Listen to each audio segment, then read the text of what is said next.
I often get asked by people who are interested in getting into sailing what boats they should get. I get asked this so often that I thought I would make this presentation and just direct people to it. So this is on how to choose a trailer sailboat or how to chase your dreams and prevent nightmares. So this presentation is to help people who want to choose a trailer sailboat for day sailing or lake and coastal cruising, basically protected waters. This is not a presentation about how to get a racing boat or any type of long distance or cruising type, ocean cruising type vessel. I'm going to start with what not to do because unfortunately I see people fall into this trap often. It begins with having an unrealistic or undefined mission for your boat. I want to sail around the world, even though I've never sailed before. They end up buying the wrong boat, spend tons of money and effort and time either getting it ready to sail or maintaining it, and eventually conclude that sailing is too expensive and too difficult and not for them, which is unfortunate because it doesn't have to be that way. Here is the prescription I give to almost every new sailor who wants to get a boat to prevent that disaster. The first and most important is have a very realistic and detailed plan of how and where and when you're going to use the boat, which might be hard when you're beginning because you don't have enough experience, but do the best you can. Get a boat that will do 75 or 80% of the things that you want to do with your boat. The problem with getting a boat that will do everything you want, you usually end up getting a much larger and more expensive boat to cover things that you might only do once or twice a year.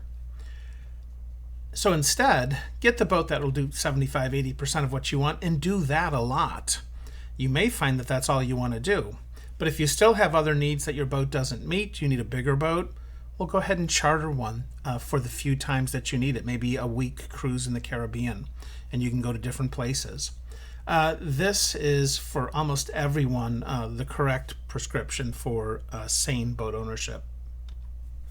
First thing you need to do is assess yourself. What's your sailing skill level? How long have you sailed? What types of boats? What types of conditions? Do you have any physical abilities or limitations that could affect the type of boat that you're going to get? You want to think about the needs for comfort, not only for yourself, but for your crew, if you want to have crew that stays with you. And think about why you're sailing. What goals do you want? Is it just a form of relaxation? Do you want the challenge? Do you want to get away for a while? What is it that you'd like to get out of the sailing? Think about your budget. How much money do you have to spend on the boat, both in purchasing it and maintaining it? Consider whether you want to buy new or buy used and put some effort, you'll almost always have to, into refurbishing and getting it into the shape you want. And again, think about those ongoing maintenance costs. What is your ability and willingness to do work on the boat? Do you have fiberglass repair skills? Are you willing to develop them? Do you have woodworking skills? What tools do you have? All of these things will affect how big of a project you want to take on a boat. My advice is always get a boat that is as close to ready to sailing as you can in your budget. You'll end up spending less money than buying a cheap boat with lots of work to do. Think about your storage options. Where are you going to keep this boat? For many people, the best option is your garage. You won't have any additional expense, and the boat will be there ready to go, which means you'll use it more often. You may have a garage that will fit a 16-foot boat, but not an 18-foot boat. Think about not only the boat length, but the mast length. Will the mast fit in your garage, hanging from the ceiling straight on or on an angle across? Very important, because that can save you lots of money and get much more sailing out of the boat if you can store it in your garage. Also think about your towing. What type of vehicle do you need to tow your boat? If your current car is adequate, if you just had a hitch, that's the best option because you don't have to buy a new car just to pull the boat around. Next, assess your sailing grounds. Where are you going to sail? Where are the launching sites? What are they like? What are the water depths? Again, 2 feet is different than 1 foot. It's very different in terms of the boats that you would consider getting. Is the water you're sailing in more protected or open? What is the wave potential like? What are some of the places you want to go in your area? And again, your area being defined by how long you're willing to trailer your boat. Think about anchorages, different anchorages for different wind directions. Are there good anchorages for the area that you want to sail in the predominant winds? Any height restrictions? Keeping your mast below 22 feet will allow you to go under many bridges that a 25 or 27 or 30 foot mast does not allow you to go under without opening the bridge. And again, consider the overall wind and weather patterns that you might be sailing in. Once you have all that in mind, define the mission or missions. How many crew you're going to go with. I'm going to tell you, for most people, the number is 1. It's usually you sailing by yourself, no matter how many people you think are going to be going with you initially. The next common number is 2. If you have a partner or a friend that wants to sail with you often or all the time, then you should probably get a boat that's going to accommodate both of you, whether it's for day sailing, overnighting, etc. It's rare for people to have more than 2 people, but maybe you have a young family and you're going to be taking you and your partner and several kids along. Well, you're going to need a boat to take care of everyone. In terms of taking care of them, consider your crew's needs and their desires. You want your crew to be happy and feel safe and enjoy the activity, or you're not going to have crew for long. So check in with them and their needs and plan accordingly. Finally, think about how long you're going to sail for. Are you just going to day sail for 3 or 4 or 5 hours? Are you going to stay out on an overnight or a weekend? Are you going to go for a week or even a month or more? All of these are possible on a small trailer sailboat. Think about which ones you want to do. Finally, think about the need for auxiliary power. Once you get to a certain size where it's difficult to row or paddle a boat around, you almost have to have a motor. For lighter boats, paddles and oars are probably fine. My boat is a 16-foot Wayfarer, and I can get along fine with just oars on my boat, partially because the boat sails so very well. I rarely need the oars. But when I do, I can paddle at about or row at about 2.5 knots pretty comfortably for a long distance if I need to, if there's no wind. Nothing is not a very good option. There will come a time where even a simple paddle may help you get out of a tight situation or land at a dock easier or get to someone overboard. So you don't want to go with the nothing option. So what boat should you get? Well, you should get a boat that fits your mission and needs, as you just defined them. You should get one that's easy to transport and launch, including the setup. Boats that take a long time to set up don't get sailed as often because people don't want to take the hour it takes to set that boat up. Try to get a boat that sets up in half an hour or less. Also, one that's easy to maintain. And this fourth one is interesting, easy to resell. You might be wrong about the right boat for you, and if that's the case, you can resell it and buy another one, providing you have a boat that's easy to resell. All the boats that I list here as examples of different types are generally easy to resell. Boats that are harder to sell are less typical boats, home-built or sort of odd boats that may be great, but they don't have as much of a market for them. Important features to consider on a boat that you're going to use, especially if you're going to overnight or cruise with it. A roller furling jib is a game changer. If you can just pull on a furling line and make your jib disappear, that is a wonderful feature. It makes landing your boat much easier. It makes reducing sail instantaneously if you have to get rid of the jib. So I highly recommend that you either have that or have the ability to add it. Also, if you're going to use your boat for a prolonged period, the ability to reef is almost essential. You need to be able to reduce your sail area to meet the wind. And if you do this, you can get very comfortable sailing in much stronger winds than maybe you think you would initially, because 15 knots, 20 knots of wind is a good amount of wind, but if you're reefed down and in the right sea conditions, it's not uncomfortable at all.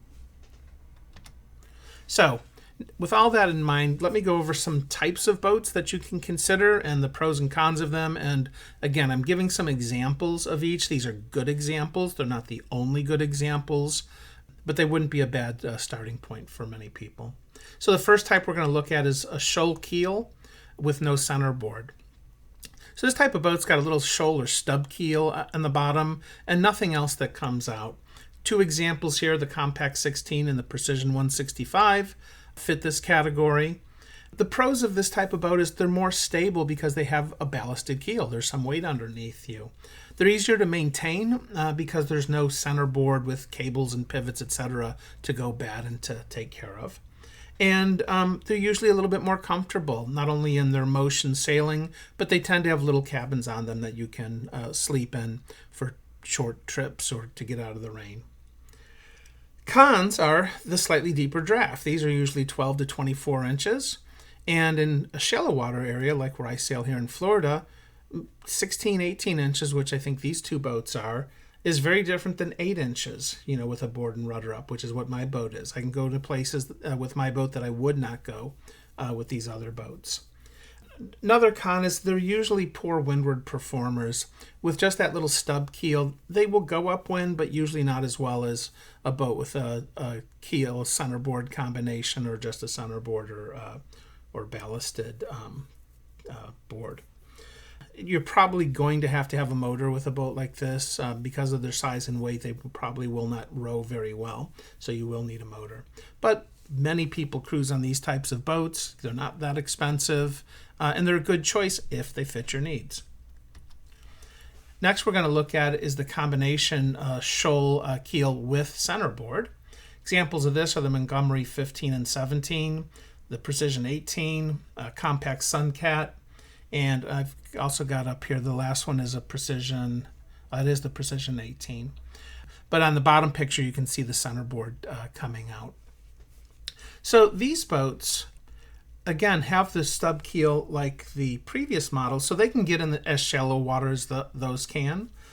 They're also going to be stable because they have that ballasted keel, but they're going to be better performers because when you put that centerboard down, usually through the stub keel, you've got more lateral resistance and the ability to go upwind much better than just the stub keel would alone.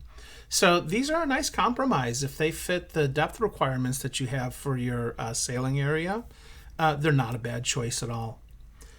Cons, they're deeper draft. So again, you need deeper water, which may or may not be an issue for you. They're a little harder to maintain because of the pivot and the cable and maintaining the centerboard portion.